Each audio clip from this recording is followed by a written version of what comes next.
Sabdo Palon bangkit. Janji kuno yang akhirnya ditagih setelah 500 tahun. Dusun Watu Geni selama ini hanya dikenal sebagai desa kecil di lereng Gunung Lawu, tempat kabut turun lebih cepat dari matahari terbenam. Namun bagi Raka, seorang peneliti muda yang keras kepala, dusun itu menyimpan gema masa lalu yang tidak pernah benar-benar mati. Ia datang dengan alasan akademik, atau setidaknya itu yang ia katakan kepada dosen pembimbingnya, padahal di balik itu, ia mengejar legenda yang nyaris dianggap gila oleh siapapun yang mendengarnya. Janji Sabdo Palon yang dikatakan akan ditagih setelah 5 abad bangsa ini kehilangan jati dirinya. Raka tiba di Watu Geni dengan langkah ragu, tetapi semuanya berubah saat ia bertemu Ki Sura, penjaga naskah kuno yang kerap dianggap aneh oleh warga. Ki Sura hidup sendirian di sebuah rumah kayu tua yang dipenuhi asap kemenyan. Lelaki tua itu seolah sudah tahu kedatangan Raka jauh sebelum pemuda itu memutuskan untuk datang.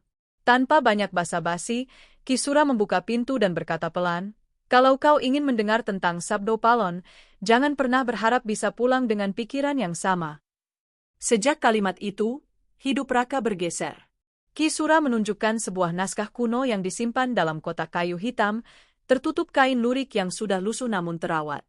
Di halaman pertama naskah itu tertulis kalimat yang membuat Raka merinding. Janji itu akan ditagih saat tanah retak, saat anak zaman lupa pada dirinya, dan saat suara leluhur tak lagi didengar. Ki Sura menatap Raka dengan sorot mata yang tidak biasa. Tanah sudah retak. Lihat bencana di mana-mana.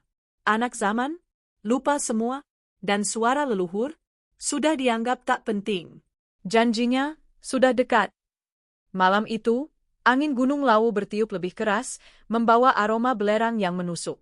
Raka mencoba tidak percaya, tapi tubuhnya justru gemetar. Ia merasakan sesuatu yang seakan mengawasinya dari balik gelap. Ki Sura memadamkan lampu minyak dan hanya menyisakan nyala kecil dari dupa. "Dengarkan baik-baik," katanya. "Kadang suara itu datang saat malam sedalam ini." Dan benar saja, beberapa menit kemudian, Raka mendengar bisikan yang tidak masuk akal. Bukan suara Ki Sura, bukan suara angin. Lebih berat, lebih tua, seakan lahir dari perut bumi. "Waktuku sudah dekat." Bisikan itu membuat bulu kuduknya berdiri. Raka melompat panik, tapi Ki Sura tetap duduk tenang, seolah sudah terbiasa mendengarnya bertahun-tahun. "Kau mendengar itu karena kau dipanggil," ujar Ki Sura, "dan kalau kau dipanggil, itu berarti janji itu memang akan ditagih." Sabdo Palon tidak memanggil sembarang orang. Ia hanya memanggil yang siap atau yang terpaksa harus siap. Sejak malam itu, Raka tidak bisa tidur. Setiap kali ia memejamkan mata, wajah samar seseorang muncul dalam gelap. Wajah yang tidak pernah ia lihat sebelumnya, tapi terasa seperti figur yang telah lama menunggu kedatangannya. Watu Geni berubah dari desa penelitian menjadi medan yang penuh tanda-tanda gaib. Anjing desa menggonggong ke arah hutan tanpa sebab. Langit sering memerah menjelang fajar. Dan setiap malam, suara itu makin jelas. Raka tahu satu hal, ia tidak lagi berada di jalur penelitian biasa. Ia berada di jalur takdir yang sudah dituliskan ratusan tahun lalu. Dan takdir itu bukan hanya untuknya, tetapi untuk seluruh tanah Jawa. Janji Sabdo Palon mulai mengetuk. Gunung Lawu terbelah, pertanda Sabdo Palon sudah kembali. Kabut di lereng Gunung Lawu pagi itu terasa berbeda, lebih padat, lebih berat, seakan membawa sesuatu yang lama tersembunyi di perut bumi. Raka berdiri di batas hutan Watu Geni sambil memandangi puncak gunung yang tertutup awan kelabu. Sejak malam ketika suara misterius itu memanggilnya, ia merasa seolah seluruh gunung sedang mengawasinya. Dan pagi itu, ketika kabar retakan besar di jalur pendakian menyebar cepat di antara warga, Raka tahu ia tidak bisa hanya duduk diam di rumah Ki Sura. Ia berjalan cepat menuju arah hutan, ditemani langkah gugup yang tidak bisa ia sembunyikan. Setiap batang pohon seakan bergetar pelan, seperti ingin memberi peringatan. Warga yang ditemuinya di jalan hanya berani berbicara berbisik, seolah suara keras bisa memanggil sesuatu yang tak mereka inginkan. "Gunungnya membuka mulut," kata seorang lelaki tua sambil menunduk. "Tanah bergerak sendiri. Semalam kami dengar suara seperti besi digesek." Raka menelan ludah. Ia tahu itu bukan fenomena biasa. Butuh hampir 1 jam bagi Raka untuk mencapai titik retakan yang dikabarkan itu. Saat ia tiba, napasnya langsung tercekat. Celah raksasa itu memanjang hampir 30 meter, seolah bumi dibelah oleh pisau tak terlihat. Dari dalam celah, udara panas keluar perlahan, membawa aroma belerang bercampur sesuatu yang jauh lebih tua, aroma logam, asap, dan entah apa lagi yang membuat bulu kuduknya berdiri. Ia merasakan getaran halus di telapak kaki, seperti ada sesuatu yang bergerak perlahan jauh di bawah tanah. Ketika Raka mendekati tepi retakan, suara berat itu kembali muncul. Tidak sekuat malam sebelumnya, namun cukup untuk membuat telinganya berdenging. Sudah waktunya, suara itu bergema, tidak datang dari arah tertentu, seolah berasal dari dalam tanah dan dari udara sekaligus. Raka terpaku, tubuhnya kaku. Ia melihat debu-debu kecil terlepas dari tepi retakan dan jatuh ke bawah, seakan sesuatu di kedalaman sana sedang bergerak mendekat. Baru ketika Ki Sura tiba dari balik pepohonan, Raka bisa menarik napas. Lelaki tua itu terlihat lebih lelah daripada biasanya, wajahnya pucat dan langkahnya goyah. Namun matanya tetap tajam, seperti orang yang tahu sesuatu yang tidak boleh diceritakan pada manusia biasa. Retakan ini bukan retakan alam, kata Ki Sura pelan, tanpa menatap Raka. Ini tanda pertama. Tanah membuka diri karena ada yang ingin keluar. Raka menelan ludah. Keluar? Siapa? Ki Sura menutup matanya sebentar, lalu membuka kembali dengan sorot yang membuat Raka mundur selangkah. Bukan siapa, tapi apa? Janji itu mulai bergerak. Kau sudah mendengar suaranya, bukan? Kalau kau bisa mendengar, berarti kau sudah tersambung. Dan kalau kau tersambung, kau tidak memiliki jalan mundur. Raka merasa udara di sekelilingnya menegang. Angin berhenti. Hutan diam. Bahkan suara burung lenyap seketika. Ki Sura menunjuk ke celah besar itu. Gunung Lawu adalah penjara tertua. Di bawah situ, ada pintu yang dijaga sejak era Majapahit. Retakan ini tanda bahwa pintu itu mulai membuka kuncinya. Raka mengusap wajahnya yang berkeringat dingin. Kenapa sekarang? Kenapa setelah ratusan tahun baru terjadi? Ki Sura menatap langit yang mulai berubah merah samar. Karena manusia sudah melupakan janjinya.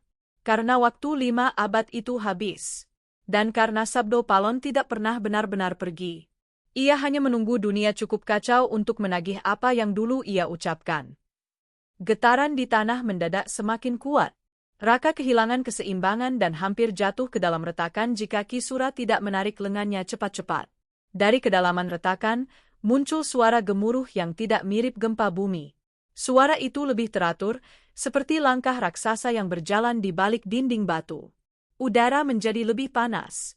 Asap tipis mulai naik dari celah, berputar seperti kabut yang mencoba membentuk wajah. Ki Sura, suara Raka pecah, itu, bergerak.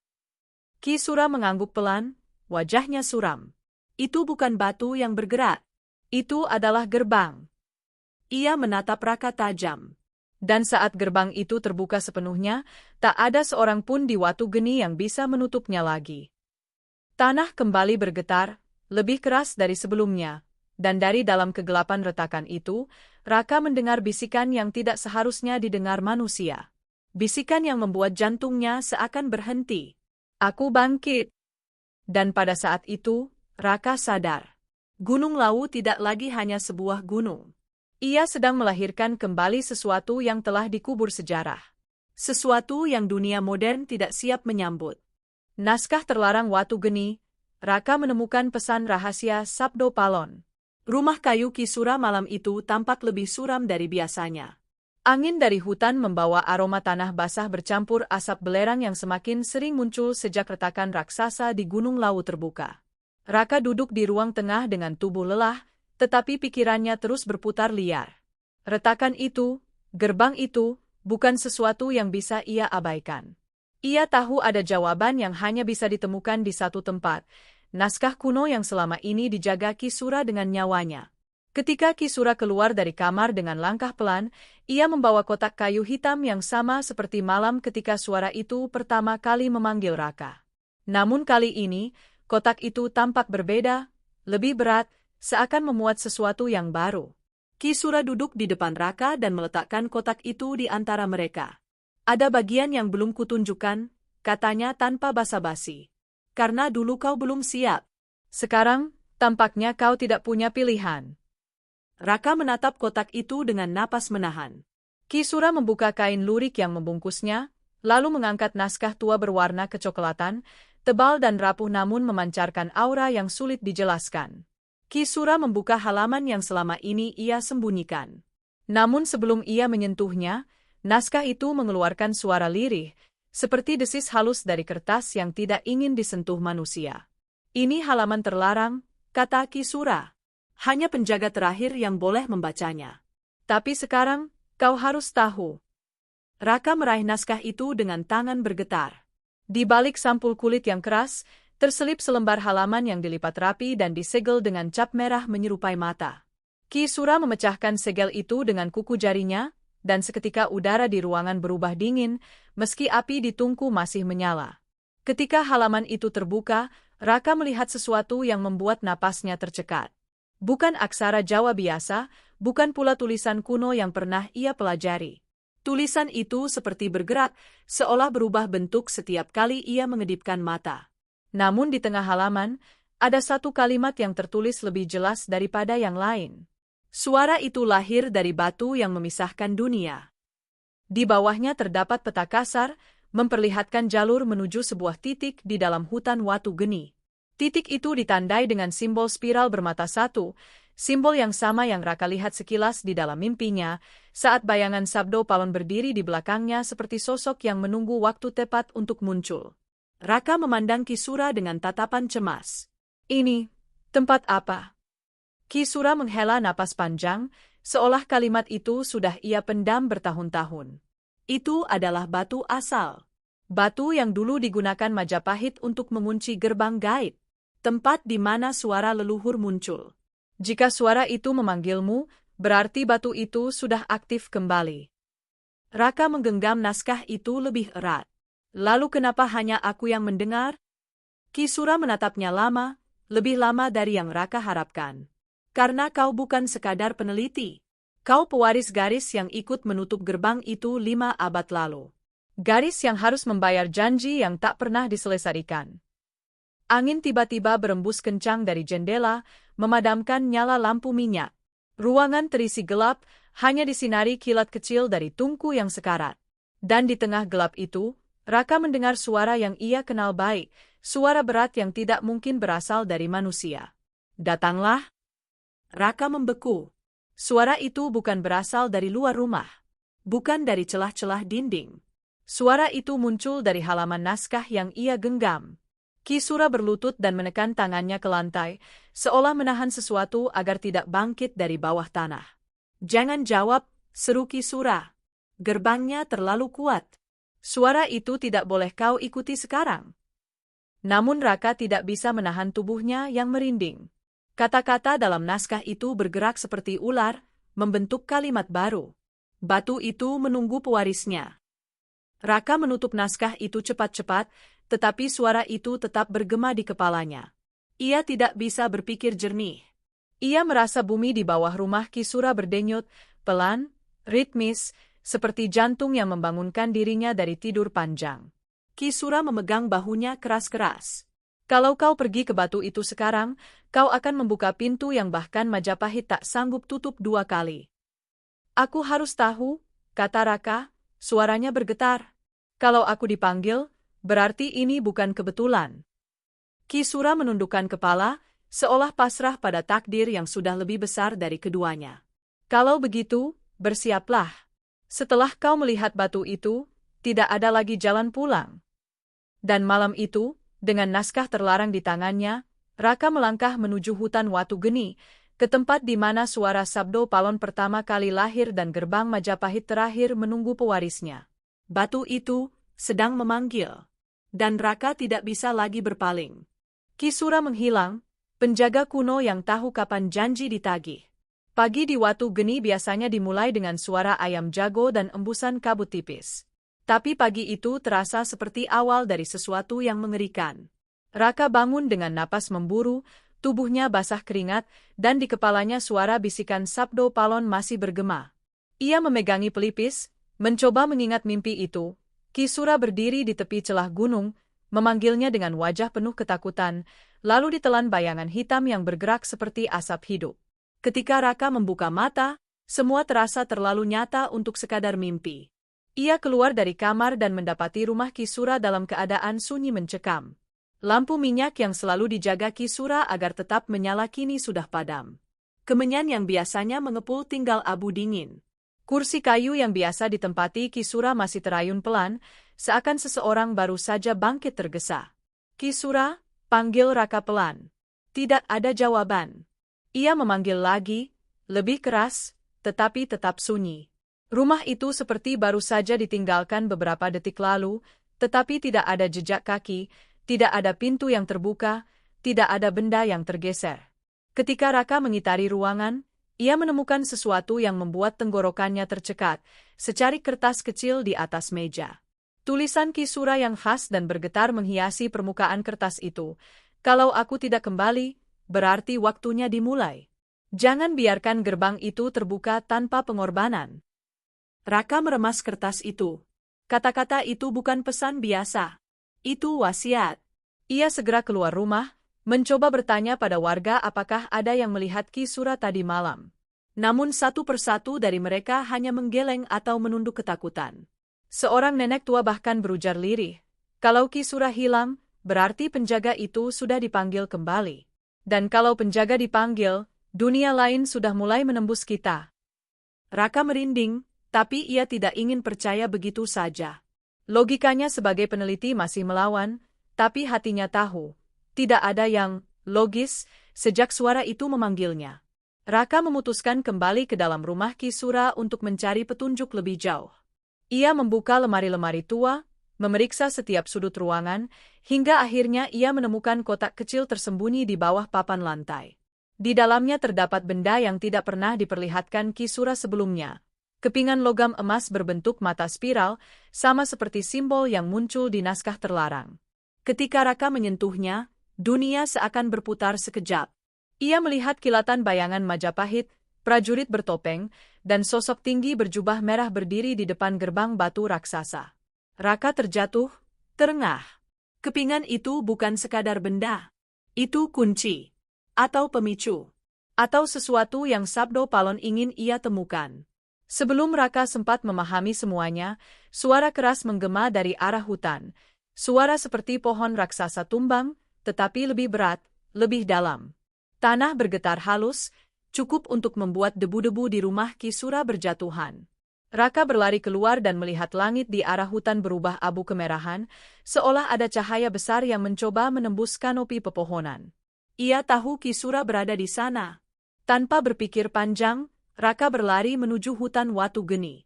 Semakin dalam ia masuk, semakin jelas ia merasakan perubahan. Udara terasa lebih panas, daun-daun bergerak tanpa angin, dan suara-suara aneh muncul dari balik pepohonan, bukan hewan, bukan manusia. Sesuatu di antara keduanya. Sesuatu yang haus.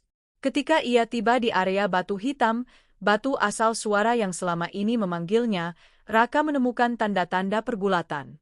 Tanah tergores, batu-batu kecil berserakan, dan di permukaan batu hitam terdapat bekas tangan Kisura yang masih hangat. Seakan penjaga itu mencoba menahan sesuatu, atau seseorang. "Kisura!" teriak Raka, suaranya pecah. Tidak ada balasan. Hanya gema dari celah batu yang semakin terbuka, mengeluarkan asap tipis yang membentuk wajah samar sebelum lenyap tertiup angin. Kemudian Raka menemukan benda terakhir, gelang kayu Kisura, patah dua di tanah. Ia mengangkat gelang itu perlahan. Dan pada saat itulah suara berat itu muncul lagi, kali ini lebih jelas, lebih dekat, seakan berbicara tepat di telinga Raka. "Penjaga telah memberi jalannya. Sekarang giliran pewaris." Raka mundur beberapa langkah, jantungnya memukul dadanya seperti hendak pecah. Ia melihat retakan pada batu itu semakin melebar, dan dari dalamnya muncul cahaya merah seperti bara api yang hidup. Kisura sudah hilang, bukan diculik, bukan melarikan diri. Ia dipanggil. Ia ditarik kembali ke tempat yang telah lama menunggu janjinya ditebus. Raka berdiri di depan celah yang terus membuka. Ia sadar satu hal, Kisura tidak lagi berada di dunia ini. Dan kini hanya ada satu orang yang bisa menutup atau membuka gerbang itu sepenuhnya. Dirinya sendiri. Dan Sabdo Palon baru saja menagih janji pertama. Langkah Arya semakin berat ketika malam itu ia kembali menuruni lereng Gunung Wilis. Kabut turun lebih cepat dari biasanya, seperti tirai dingin yang menolak siapapun untuk keluar dari wilayah para leluhur. Di balik gelap yang menelan pepohonan, ia merasa ada sesuatu yang mengikutinya. Bukan suara ranting patah, bukan hembusan angin, tetapi semacam getaran halus yang merayap dari tanah, seolah bumi sendiri sedang memanggil namanya.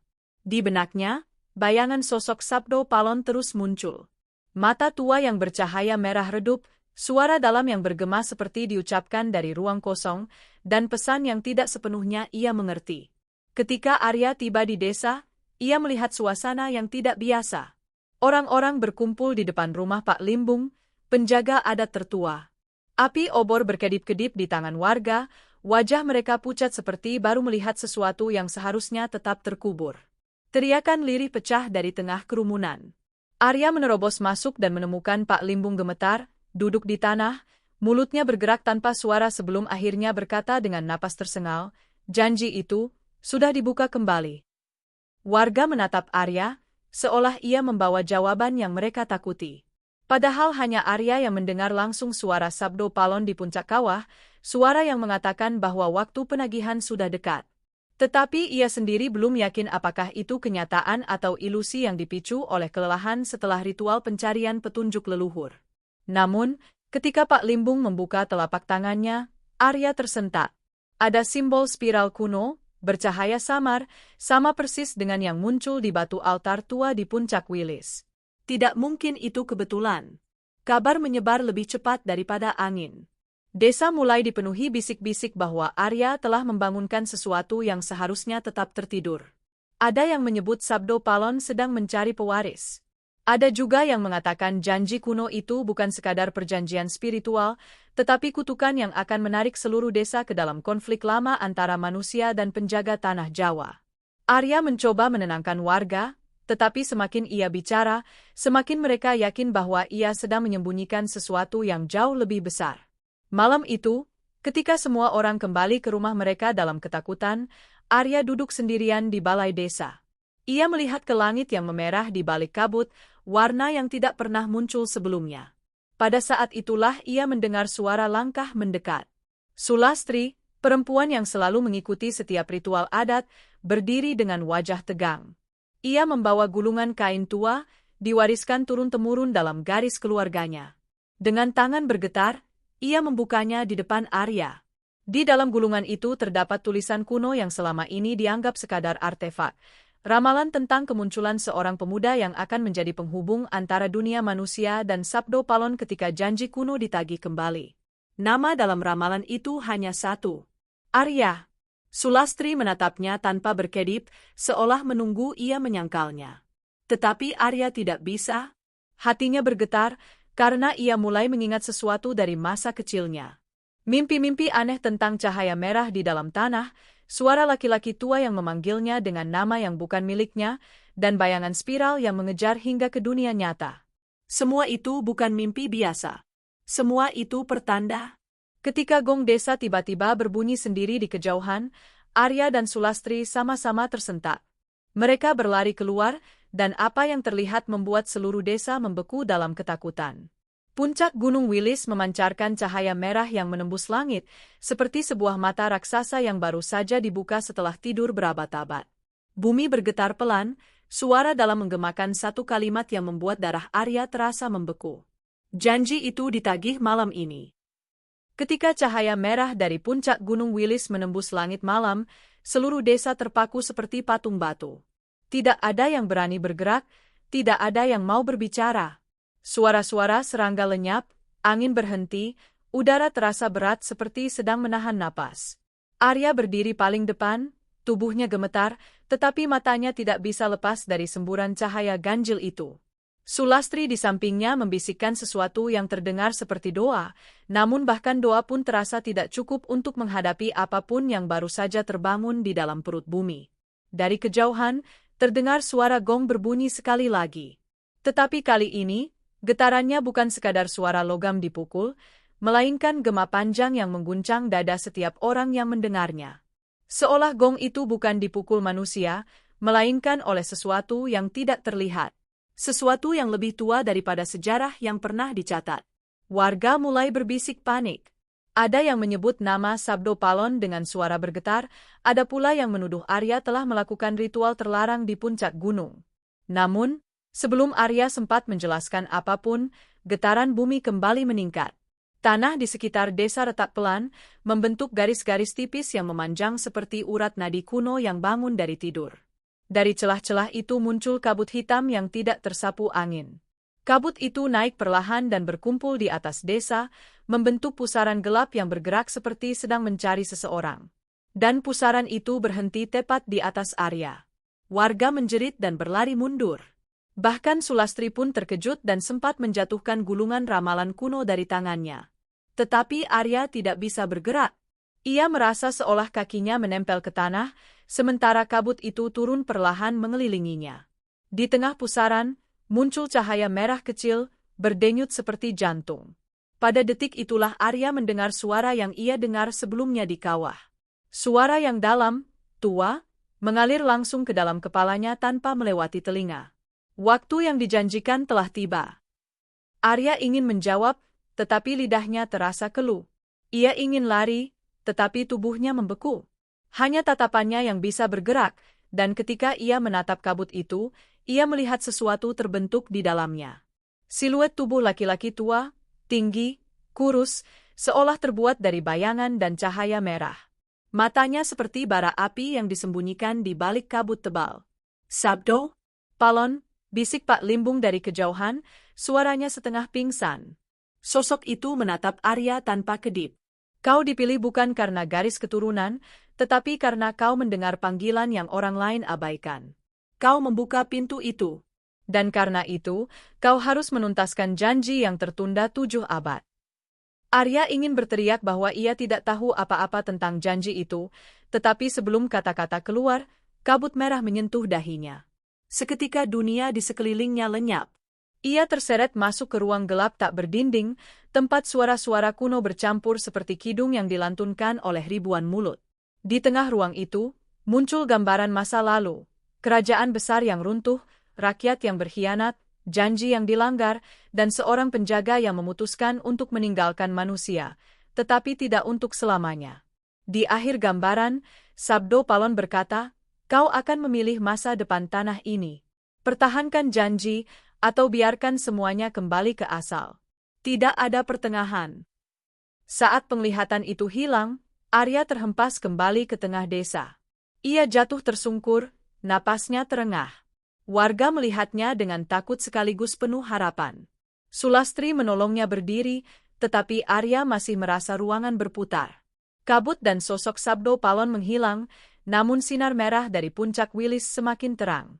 Arya menatap cahaya itu, lalu berkata pelan namun tegas, cukup keras untuk membuat seluruh desa terdiam.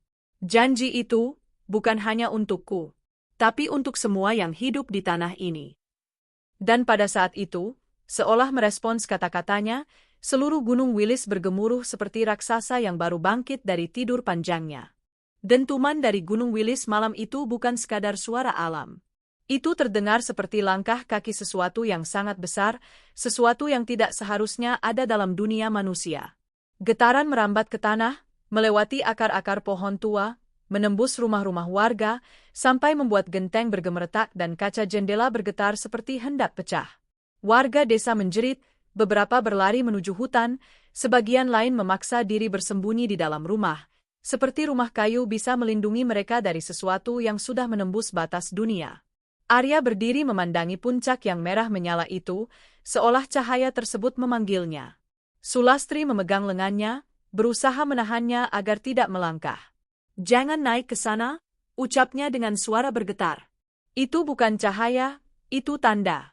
Dan tanda itu bukan untuk manusia biasa."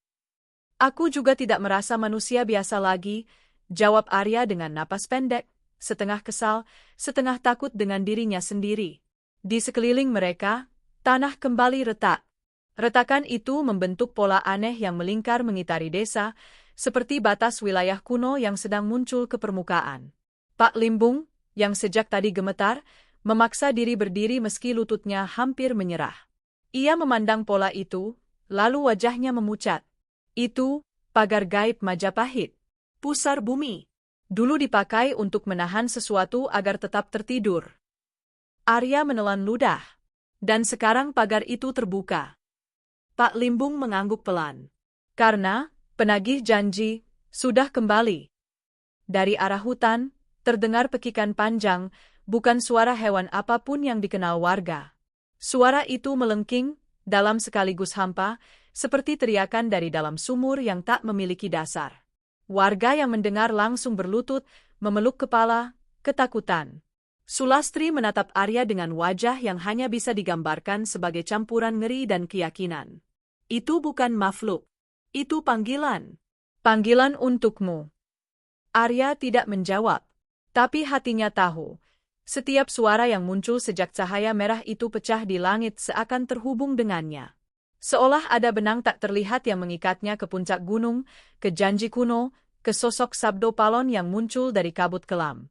Lalu tiba-tiba, dari arah barat desa, muncul angin dingin yang begitu kuat hingga api obor padam bersamaan, meninggalkan desa dalam kegelapan total. Hanya sinar merah dari puncak gunung yang menyapu desa seperti sorot mata raksasa.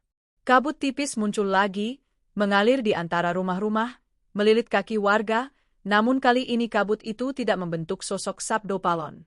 Kabut itu justru membentuk arah, sebuah jalur panjang menuju kaki gunung. Jalur kabut itu mengarah tepat ke Arya, seakan menuntutnya mengikuti. Sulastri panik. Kau tidak boleh pergi. Kita belum tahu apa yang menunggu di sana. Arya menatap jalur itu dengan mata yang mengeras. Justru karena kita tidak tahu, aku harus pergi. Pak Limbung mendekat dengan langkah terseok. Anak muda, jika kau pergi malam ini, kau bukan hanya menghadapi Sabdo Palon. Kau menghadapi sejarah yang ditunda berabad-abad. Apa yang dibuka tidak bisa ditutup kembali. Arya menunduk. Suara Sabdo Palon masih menggema di kepalanya, janji tertunda, masa depan tanah Jawa, pilihan tanpa pertengahan. Ia tidak tahu apa yang menanti di puncak gunung, tetapi satu hal jelas, semakin ia menolak, semakin kuat tarikan itu. Lalu dari langit terdengar gelegar panjang. Bukan petir, bukan guruh. Tapi suara seperti tembok batu runtuh dan pintu raksasa terbuka bersamaan. Setelah itu, sesuatu mulai muncul dari dalam cahaya merah di puncak Wilis. Bukan sosok, bukan bayangan, tapi bayang-bayang raksasa yang berubah bentuk, seolah banyak tubuh berada dalam satu wujud. Warga yang melihat langsung berteriak histeris. Sulastri menjatuhkan gulungan ramalan. Pak Limbung berlutut. Dan Arya menyadari satu hal mengerikan. Cahaya merah itu bukan hanya tanda. Itu adalah portal. Dan portal itu tidak hanya membuka jalan bagi Sabdo Palon, tapi juga untuk apapun yang pernah dikunci 7 abad lalu. Kabut di sekitar Arya bergetar. Suara dalam terdengar lagi. Kau yang memulai. Dan hanya kau yang bisa mengakhiri. Arya menarik napas panjang, menatap jalur kabut yang menunggu.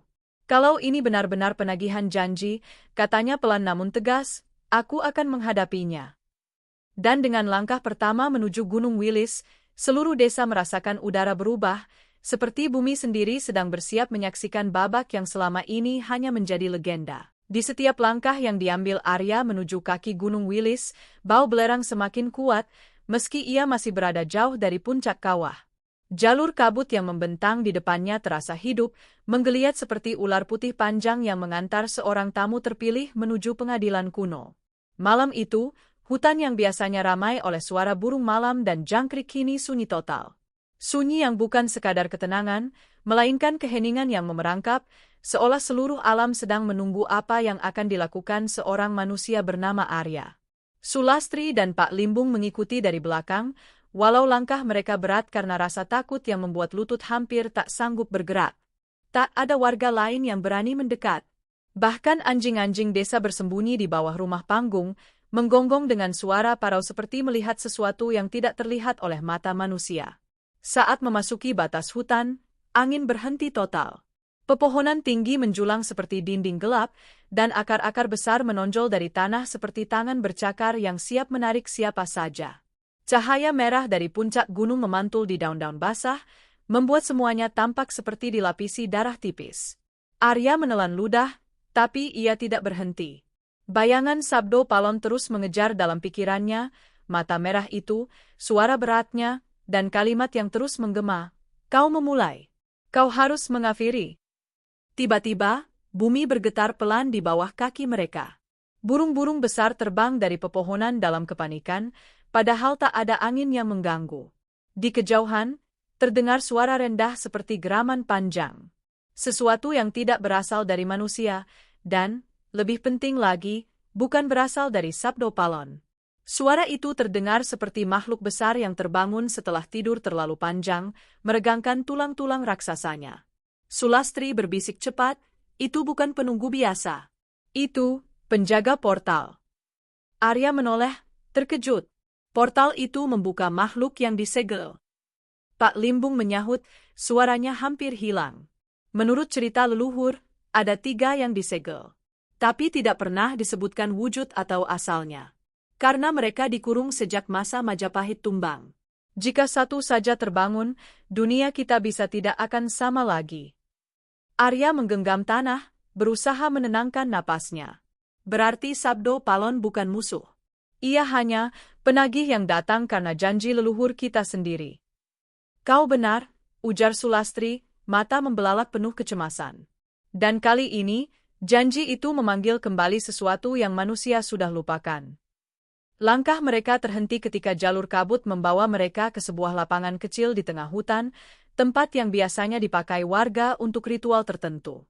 Tapi malam itu, lapangan tersebut berubah. Tanahnya membentuk lingkaran hitam hangus, seolah sesuatu baru saja mendarat dari langit.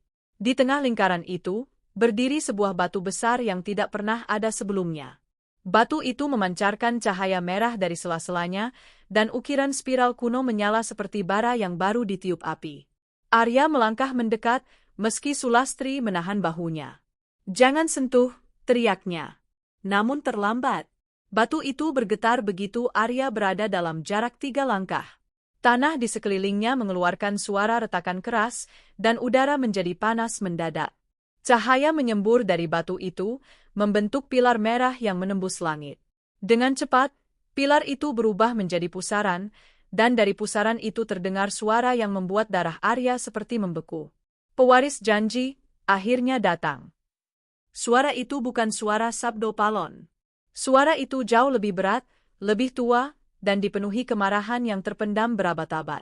Lalu sesuatu muncul dari dalam pusaran merah, bukan tubuh, bukan bayangan, tetapi sebuah wajah raksasa yang hanya terdiri dari cahaya dan kabut hitam. Wajah itu memiliki mata berwarna perak yang menyala, menatap langsung ke arah Arya. Seluruh hutan mendadak merunduk. Daun-daun jatuh bersamaan seperti hujan hijau. Pak Limbung berlutut sambil menutup kepalanya, Sulastri pun ikut bersimpuh ketakutan. Makhluk itu berbicara lagi.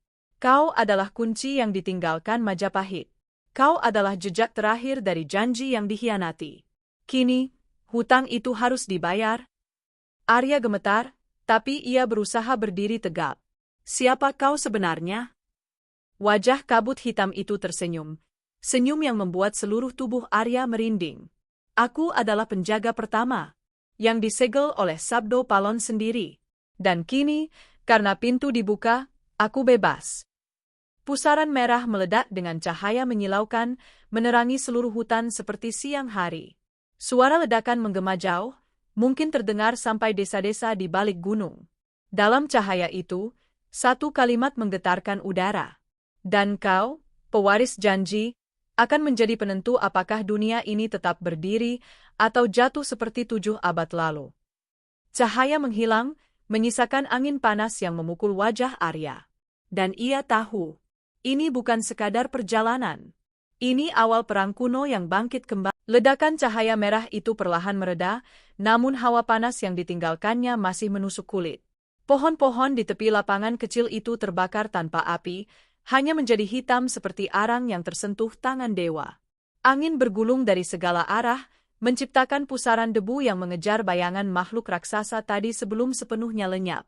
Arya berdiri terpaku, napasnya memburu, tubuhnya hampir tidak sanggup menyadari betapa besar kekuatan yang baru saja terbangun.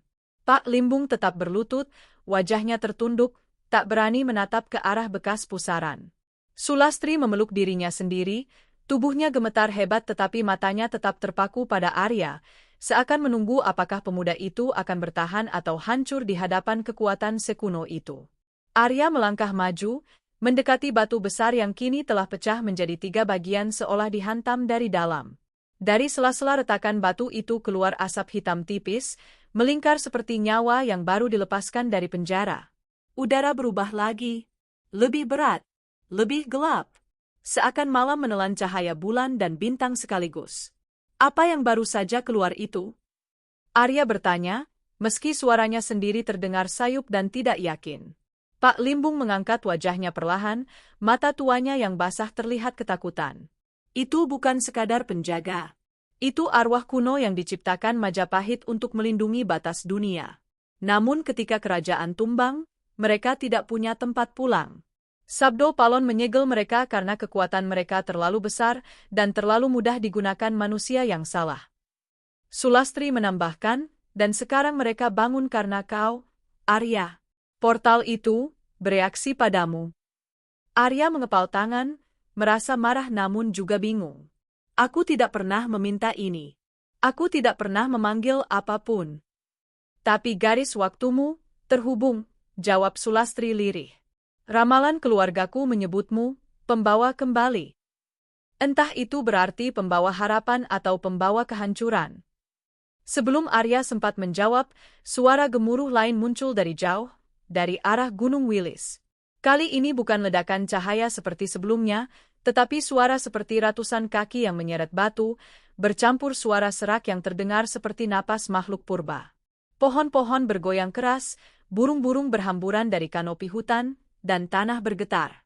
Makhluk yang terbangun tidak sendirian. Dari balik pepohonan muncul kabut hitam kembali, tapi bentuknya berbeda. Lebih pekat, lebih tebal, dan bergerak seperti ombak yang menelan apapun yang dilewatinya.